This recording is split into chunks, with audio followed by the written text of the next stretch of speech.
Chokshi arrest. బెల్జియంలో అదుపులోకి వజ్రాల వ్యాపారి. వేల కోట్ల రుణాల ఎగవేత కేసులో భారత్ విజ్ఞప్తికి స్పందన.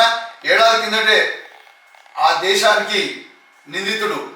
పంజాబ్ నేషనల్ బ్యాంక్ నుంచి పిఎన్బి వేల కోట్ల రూపాయల రుణం తీసుకొని ఎగ్గొట్టి విదేశాలకు పారిపోయిన వజ్రాల వ్యాపారి మొహల్ చోక్సీ బెల్జియంలో అరెస్ట్ అయ్యాడు. ఏడాది కిందటే ఆ దేశానికి వచ్చిన అతడికి తమకు అప్పగించాలంటే భారత దర్యాప్తు సంస్థలు సిబిఐ ఎన్ఫోర్స్మెంట్ డైరెక్టరేట్ ఈడీ చేసిన అభ్యర్థన కారణంగా అక్కడి అధికారులు అదుపులోకి తీసుకున్నారు.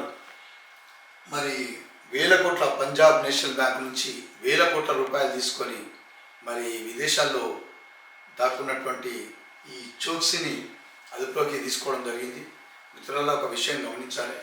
ఈరోజు మనం బ్యాంకులో ఒక లోన్ తీసుకోవాలంటే సామాన్యుడు ఎన్ని డాక్యుమెంట్లు సమర్పించాలి, ఎన్ని కాగితాలు సమర్పించాలి, ఎన్ని మనం అంటే ఒక లోన్కు సంబంధించి ఎన్ని ఆస్తి పత్రాలు సమర్పించాలి, మరి ఎంత సమయం కేటాయించవలసి వస్తుంది. ఒక ఎడ్యుకేషన్ కానీ, ఒక పంట అప్పు కానీ, ఒక దీర్ఘకాలిక అప్పు కానీ, ఒక మధ్యకాలిక స్వల్ప రుణాలు ఏవైతే ఉంది.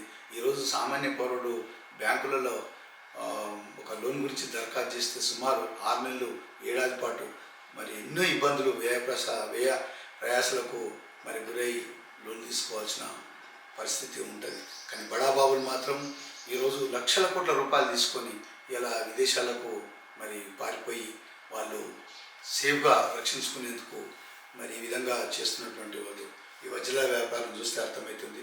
మరి బ్యాంకుల పరిస్థితి చూడండి. ఈరోజు మనం సామాన్యునికి బడాబాబులకు ఉన్నటువంటి వ్యత్యాసం ఏ విధంగా ఉందో మరి ఒక న్యూస్ మనకు తెలుస్తుంటే అర్థమవుతుంది. ఈ విషయంలో బ్యాంకులు కూడా మరి అర్థం చేసుకోవాలి, అధికారులు కూడా. మరి ప్రజలకు, మరి సామాన్య ప్రజలకు ఏ విధంగా న్యాయం ఉంటుంది. మరి బడాబాబులు ఈ విధమైనటువంటి లక్షల కోట్ల రూపాయలు మరి ఎగవేసి మరి వారిని ఇంత మరి ప్రోత్సహిస్తారంటే కూడా బ్యాంక్ అధికారులు కూడా గమనించాలి. మరి ఈ యొక్క ప్రజాధనాన్ని లూటీ చేస్తున్న వైరాన్ని సంబంధించినటువంటి ఒక వార్తను మనం చూస్తున్నాం.